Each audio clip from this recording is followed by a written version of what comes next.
क्या देश के प्रधानमंत्री को चिंता है कि हमारा अमेरिका के साथ किस तरह का रिलेशन हो गया है? हमारी विदेश नीति कहाँ चली गई? कहाँ चले गए वो हावड़ी मोदी? कहाँ चले गए वो कि इस बार ट्रंप सरकार? भारतीय जनता पार्टी जिस प्रकार से पिछले 11 साल से बयानबाजियां कर रही है, जुमलेबाजियां कर रही है, उसका जुमलेबाजी करके ही बहुत अच्छा काम चल रहा है। भारतीय जनता पार्टी के ऐसे कई नेता हैं जो इस तरह की बयानबाजियों के लिए बदनाम। नमस्कार दोस्तों, मैं सुष्मिता मिश्रा। आप देखना शुरू कर चुके हैं 4 PM यूपी। आज हम बात करेंगे भाजपा के वरिष्ठ नेता और मध्य प्रदेश के मंत्री कैलाश विजयवर्गीय के उस बयान की जिसमें पूरे देश में बवाल खड़ा कर दिया है। विजयवर्गीय ने राहुल गांधी और प्रियंका गांधी पर निशाना साधते हुए कहा कि सार्वजनिक रूप से बहन को चूमना संस्कारों की कमी है और यह विदेशी संस्कृति का असर है।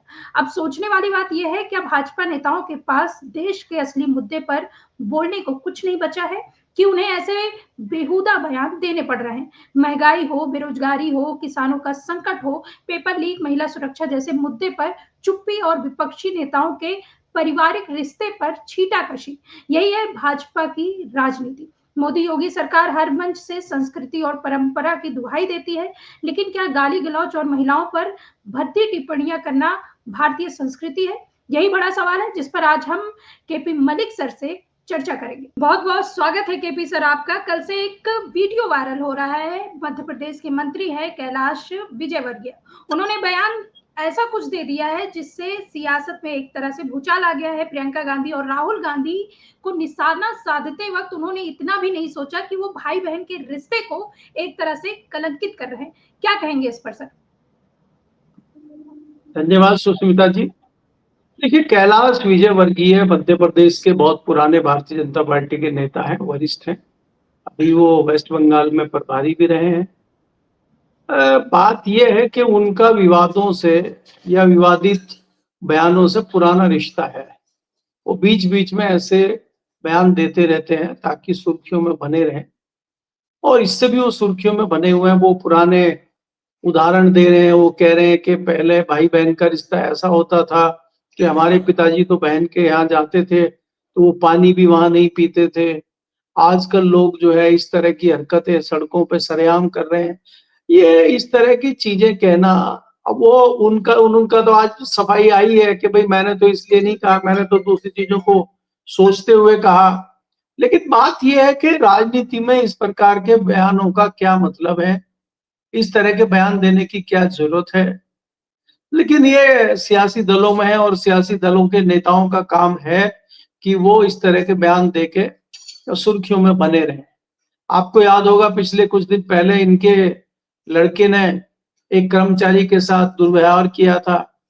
वो क्रिकेट का बैट लेके उसकी पिटाई शुरू कर दी थी सरेआम, और वो कई दिन तक सोशल मीडिया पे और दूसरे उसमें चलता रहा था। बड़ी किरकिरी इनकी हुई थी, और समय समय पे ये भी ऐसे बयान, विवादित बयान देते रहे हैं, चाहे मध्य प्रदेश हो और चाहे पश्चिमी बंगाल हो। तो लेकिन हमें ये समझना होगा कि इसमें जो बड़ी चीज हुई है, जो बयान को जिस प्रकार से काट के वायरल किया गया है, वो जो पहले भारतीय जनता पार्टी करती रही है, आजकल वो काम कांग्रेस के लोग कर रहे हैं। और कांग्रेस के लोग भी सियासी दल से आते हैं, वो अपनी सियासत चमकाना चाहते हैं। अब आपको यहाँ उस बयान को जोड़ के देखना होगा कि राहुल गांधी का बयान आया था और भारतीय जनता पार्टी ने ही उसको वायरल किया था और पप्पू को सिद्ध कर दिया था उस बयान से कि इधर से आलू डालो और उधर सोना निकलेगा।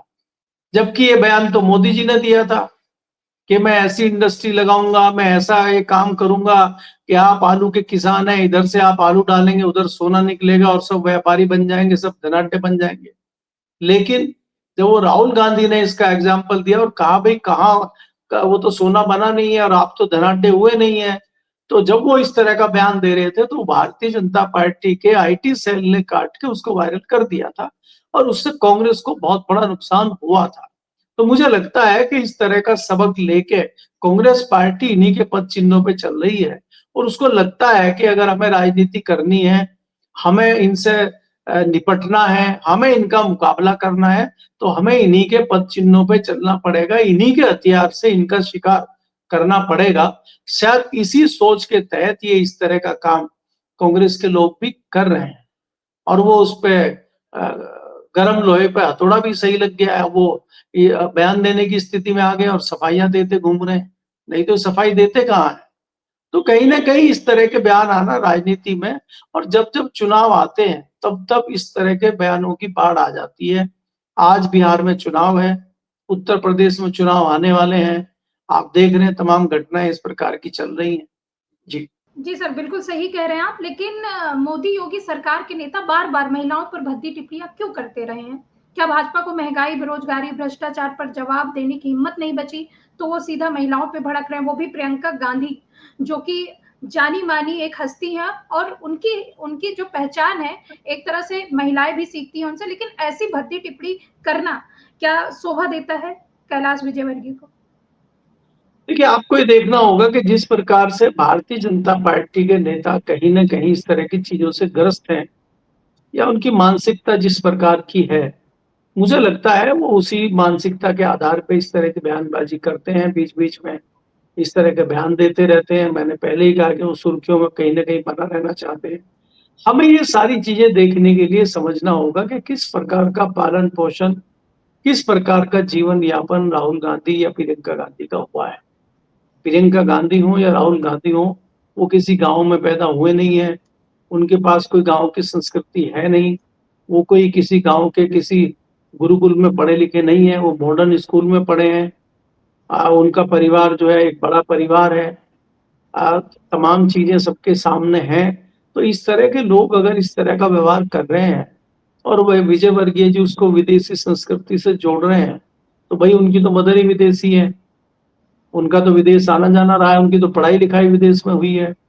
तो कौन-सा ऐसा पहाड़ टूट गया है कि आपको इस प्रकार की टिप्पणी करने की ज़रूरत पड़ी?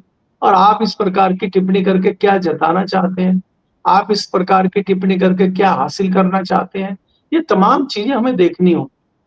भारतीय जनता पार्टी जिस प्रकार से पिछले 11 साल से बयानबाजियाँ कर रही है, जुमलेबाजियाँ कर रही है, उसका जुमलेबाजी करके ही बहुत अच्छा काम चल रहा है।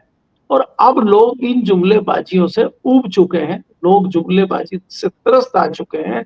अब लोग कुछ सॉलिड चाहते हैं।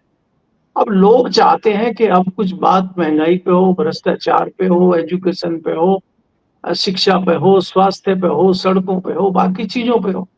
कुछ विकास कार्यों पे हो, वो तो आप कर नहीं रहे हैं, क्योंकि आपके पास चुनाव जीतने का हथकंडा दूसरा है। आपके पास चुनाव जीतने की जो मशीनरी है वो दूसरी है। तो आप कुछ भी बोलते रहे, कुछ भी करते रहे, आपके खिलाफ कोई कुछ बोलता रहे, आपको कोई फ़र्क नहीं पड़ता है, क्योंकि आपको लगता है कि चुनाव जीतने का हमारे पास संसाधन दूसरे हैं और उसके भरोसे हम चुनाव जीत लेंगे। और चाहे हम कोई बयानबाज़ी करते रहें, चाहे हम कुछ बोलते रहें, इसका जनता के ऊपर कोई फ़र्क नहीं पड़ता है। भारतीय जनता पार्टी के ऐसे कई नेता हैं जो इस तरह की बयानबाजियों के लिए बदनाम हैं। आपको कई सारे नेता हैं, मैं नाम उनका यहाँ नहीं लेना चाहता, लेकिन अगर आप थोड़ा-सा दिमाग पे जोर डालेंगे, तो उन नेताओं के नाम आपके दिमाग में कौंधने लगेंगे। तो ये भारतीय जनता पार्टी की पुरानी रणनीति रही है। अब देश का दुर्भाग्य देखिए आप, या हमारा दुर्भाग्य देखिए कि जहाँ देश में आंदोलन चल रहे हैं, चाहे वो उत्तराखंड का आंदोलन हो, चाहे वो कर्नाटक का आंदोलन हो, चाहे वो लद्दाख का आंदोलन हो, और देश के प्रधानमंत्री और देश के गृह मंत्री चुनाव भुनाने के लिए बिहार में घूम रहे हैं। क्या देश के प्रधानमंत्री को चिंता है कि हमारा अमेरिका के साथ किस तरह का रिलेशन हो गया है? आप आज देखिए कमाल की बात कि पाकिस्तान जो है प्यारा बना हुआ है चीन का भी और अमेरिका का भी। और हमारी विदेश नीति ने हमें ऐसी जगह लाके खड़ा कर दिया है कि ना हम आज चाइना के करीब हैं, ना हम अमेरिका के करीब हैं, और अपने पुराने साथी रशिया को भी खो दिया हमने। तो हम कौन सी दोराहे पे खड़े हो गए आके, हमारी विदेश नीति कहाँ चली गई? कहाँ चले गए वो हावड़ी मोदी? कहाँ चले गए वो कि इस बार ट्रंप सरकार? तो हमें उस पे चिंता करनी चाहिए। हम ये सारी चिंताएँ छोड़ के हम बिहार के चुनाव में लगे हुए हैं।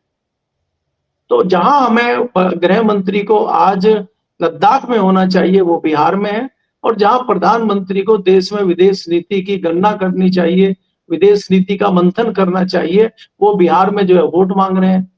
अब बिहार में महिलाओं को 10,000 रुपए दे रहे हैं। 20 साल से भारतीय जनता पार्टी और नीतीश कुमार की सरकार है, उनको महिलाएं याद नहीं आई हैं। आज वो महिलाओं को 20,000 रुपए दे रहे हैं, 10,000 रुपए दे रहे हैं और कह रहे हैं कि इससे जो है उद्योग धंधे शुरू कर दीजिए। अब 10,000 रुपए में कौन सा उद्योग शुरू हो जाएगा? 10,000 रुपए में क्या कर लेंगे आप? लेकिन आपको चुनाव जीतना है और आपको अब नए-नए हथकंडे चाहिए। अब महिलाएं इन हथकंडों में आपके फंस जाएंगी, आपको वोट दे देंगी और आप चुनाव जीत जाएंगे। बाकी तो दूसरा डंडा है ही आपके पास, ईडी, सीआईडी और चुनाव आयोग। तो आप इन्हीं हथकंडों से चुनाव जीतना चाहते हैं और ये कब तक चलेगा? कब तक जनता इन चीजों को देखेगी? तो इसलिए जनता इन सब चीजों से ऊब चुकी है। जनता कुछ नया चाहती है और उस नए के तहत ही चाहे देहरादून का आंदोलन हो, चाहे पूरे उत्तराखंड का आंदोलन हो और चाहे लद्दाख का आंदोलन हो, वो इंगित कर रहा है और सरकार को मुझे लगता है उस पर तत्काल संज्ञान लेना चाहिए और इन समस्याओं का हल करना चाहिए। जी। जी सर, बहुत-बहुत धन्यवाद सर, बहुत अच्छी जानकारी दी आपने। तो साफ है कि भाजपा नेता जनता के असली सवालों से ध्यान भटकाने के लिए बार-बार बेहुदा बयानबाजी करते हैं। राहुल प्रियंका पर उंगली उठाना आसान है, लेकिन मोदी योगी सरकार पर सवाल पूछना क्यों मुश्किल हो जाता है? जनता पूछ रही है कि भाई-बहन के रिश्ते पर टिप्पणी करने से क्या महंगाई घट जाएगी? क्या बेरोजगारों को नौकरी मिल जाएगी? क्या किसानों की हालत सुधर जाएंगे? सच ये है कि भाजपा के पास ना तो विजन है और ना ही जवाब। इसलिए भाजपा नेताओं का काम सिर्फ बयानबाजी और गालियों तक ही सिमट कर रह गया है। लेकिन अब जनता चुप नहीं बैठेगी। 2027 और 2029 में वोट की चोट देकर जनता इन बेहुदा बयानबाजियों का जवाब जरूर देगी। आज केबी मलिक के साथ हमने यही कोशिश की कि असली मुद्दे और असली सवाल आपके सामने रखे। अब फैसला जनता के हाथ में है। फिलहाल आपको ये चर्चा कैसी लगी? कमेंट करके अपनी राय जरूर बताइए। देखते रहिए 4 PM यूपी। नमस्कार।